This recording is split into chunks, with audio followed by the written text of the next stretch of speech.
Bonjour tout le monde, je m'appelle Dashka.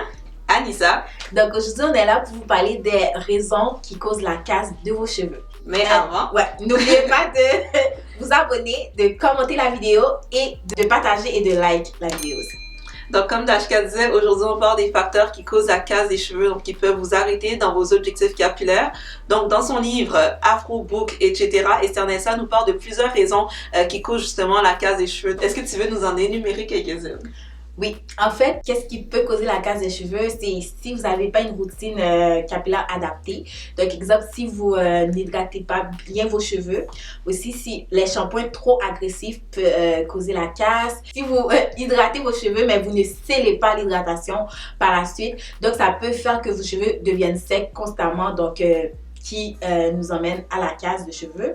Puis l'utilisation aussi constante de sources de chaleur, donc les fers à lisser, les séchoirs constamment sans huile aussi de protection, donc ça amène à la casse. Si vous colorez souvent vos cheveux, ensuite que vous ne faites pas de soins adaptés, des soins trop riches en protéines. On pense trop souvent, on va faire comme la protéine, on va mettre les cheveux, on a besoin de protéines, mais par contre si vous abusez des protéines, donc ça peut faire l'effet inverse, donc casser vos cheveux. Donc on fait attention à ça aussi. Ouais, la protéine crée comme une gaine autour du cheveu, fait que si jamais il y en a trop, ça empêche tous les produits hydratants de vraiment bien pénétrer. Aussi, un autre facteur à mentionner, c'est aussi la qualité de l'eau. Tu sais, je sais que moi, j'étais pas au courant de ça parce que j'ai toujours lavé mes cheveux avec le même type d'eau et tout. J'ai une amie justement qui, elle vient de la Martinique. Allô Kitty, si tu me vois. Puis elle m'a dit que pour elle, elle avait remarqué un changement qu'elle est venue ici, donc comment elle nettoyait ses cheveux, puis comment ses cheveux réagissaient. C'était le calcaire dans l'eau qui avait affecté ses cheveux.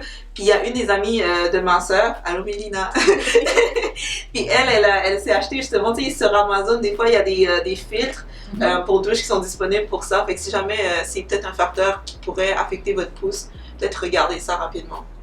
Question pour toi Dashka.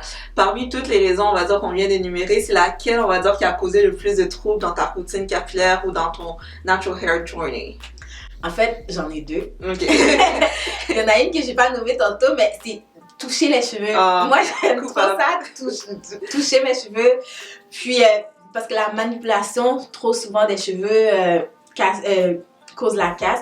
Donc, même quand je me coiffais souvent ou je manipulais souvent mes cheveux, ou sinon, juste je suis là, je touche mes cheveux, donc pour rien.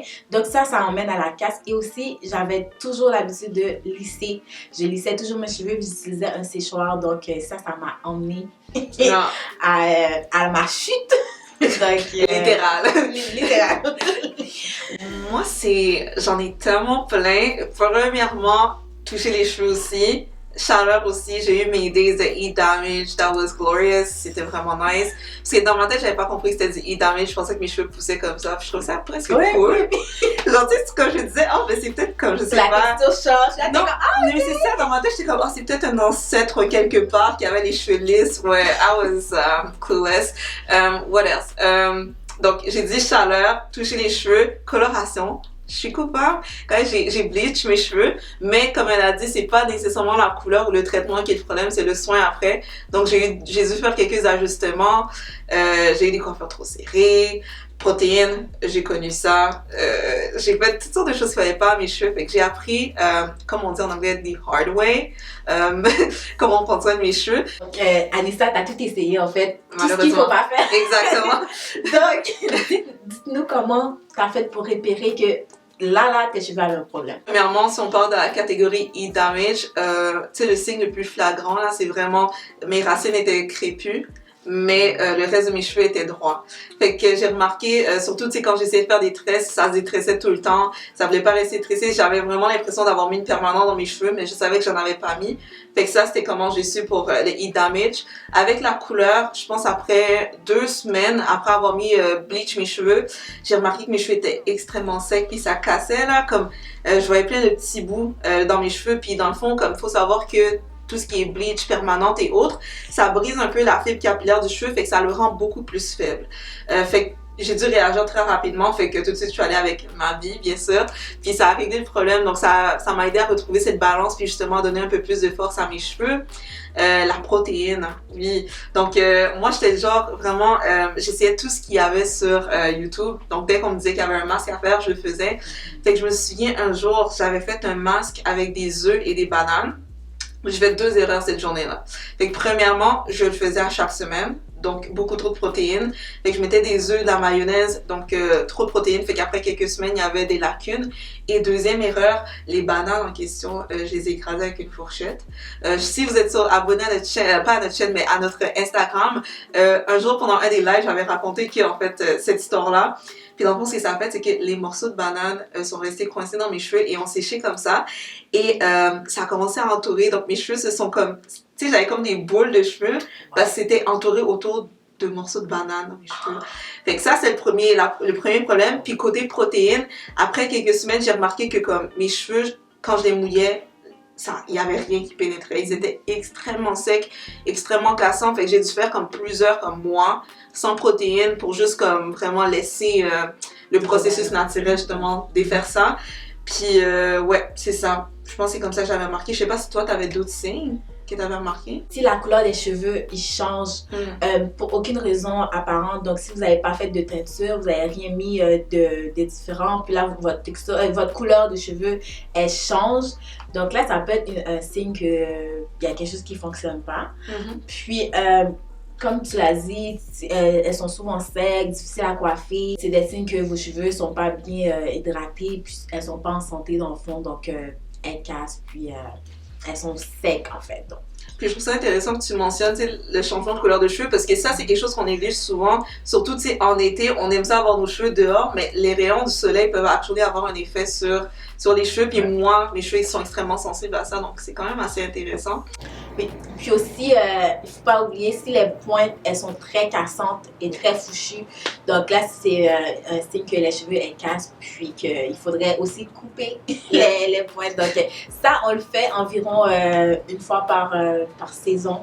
Donc, ou sinon au besoin qu'on sent que les cheveux sont un peu plus cassantes, là c'est qu'on fait des tresses, puis on voit que les bouts là sont très grichous, genre. Oui, ouais. donc là ce serait le temps de couper un petit peu. Là, c'est pas obligé d'être beaucoup, mais juste comme ça va vraiment aider, ça va faire une différence dans la pousse de vos cheveux. Juste pour les rafraîchir un petit peu. Ouais. Puis sinon, dans son livre, Esther Ninsal nous parle justement de certains ingrédients nocifs. Est-ce que tu peux nous en parler un petit peu? Donc, pour les ingrédients nocifs, on en a plusieurs. En fait, on retrouve plusieurs. Puis ces ingrédients, on les retrouve non seulement dans les produits pour cheveux, mais on les retrouve aussi dans les soins pour la peau, dans les crèmes, dans les... gel de douche aussi. Vous avez le sulfate. Dans le fond, c'est un détergent qui va dissolver la graisse. En fait, le sulfate, c'est ce qui rend les produits moussants. On a aussi l'alcool. Donc, l'alcool, ça va venir assécher les cheveux. Ça, comme pour la peau aussi, c'est pas bon. Donc, ça vient assécher il y en a souvent dans les gels. Hein, ouais. Oui. Beaucoup. Oui, c'est vrai. Puis il y a aussi les huiles minérales, right? Oui. Ces types d'huile, en fait, c'est des dérivés de pétrole. Donc, c'est extrêmement nocif pour nos cheveux. Puis, on retrouve aussi souvent, donc ça, c'est sûr que c'est des mots que vous avez l'habitude d'entendre, silicone aussi, donc qui est très, très, très nocif pour les cheveux. Le silicone, en fait, c'est des huiles synthétiques qui forment une pellicule autour des cheveux. Ouais. Puis, en fait, ça, c'est le silicone qui rend les cheveux brillantes, qui les frisottis aussi. Donc, c'est sûr que quand vous mettez des silicones dans vos cheveux vont être brillants, vont être beaux, mais c'est nocif à la longue pour les cheveux. Ouais, ça crée comme une barrière protectrice, donc c'est bon pour la chaleur et tout, mais à la longue, puisque c'est un produit synthétique quand même, c'est quand même dur à dissolver du cheveu, puis ça fait que ça empêche des fois les produits en fait de bien pénétrer. Ouais, c'est ça. Donc après, vous allez mettre votre hydratation, mais rien ne va se faire parce qu'il y a déjà une barrière qui empêche l'hydratation de pénétrer. Puis un autre populaire, c'est l'aluminium aussi, tu sais, autant dans les produits capillaires que maintenant, souvent les femmes vont éviter l'aluminium pour les déodorants. On sait que c'est très nocif pour le corps, que ça peut engendrer certaines maladies et tout. Fait Ça aussi, c'est un produit que je vois maintenant souvent, les compagnies vont écrire sans aluminium juste pour être sûr que les gens soient plus en confiance. Puis sur notre site internet, donc sur ayakaona.com, vous pouvez retrouver aussi des petits guides. Il y en a un pour les cheveux très poreux et il y en a un pour les cheveux peu poreux. Et en fait, ça vous explique un peu quel type de produit vous devez aller chercher. Pas nécessairement juste par rapport à notre gamme, mais en général en termes de texture et d'ingrédients. Et à la fin du petit guide, vous avez aussi une routine capillaire de base pour vous aider vraiment à gérer vos cheveux sur en fait la durée de votre routine. Donc que ce soit à chaque semaine que vous lavez vos cheveux ou aux 2 semaines. Fait que c'était pas mal tout pour aujourd'hui pour notre vidéo. Merci beaucoup d'avoir regardé la vidéo. N'oubliez pas de like, de vous abonner à notre chaîne YouTube et à nous laisser en commentaire une petite anecdote sur vos cheveux. Donc c'est quoi la pire erreur que vous avez faite avec vos cheveux? J'ai été vulnérable avec mon histoire de banane. J'ai besoin d'entendre vos histoires aussi. N'oubliez pas de vous abonner à notre chaîne Instagram, pas notre chaîne mais à notre Instagram aussi. Des fois on fait des stories le fun où est-ce qu'on raconte des anecdotes. Donc ça vaut la peine. Puis c'est ça. Donc au revoir et à la prochaine. Bye! Synthétique qui fait une pilée.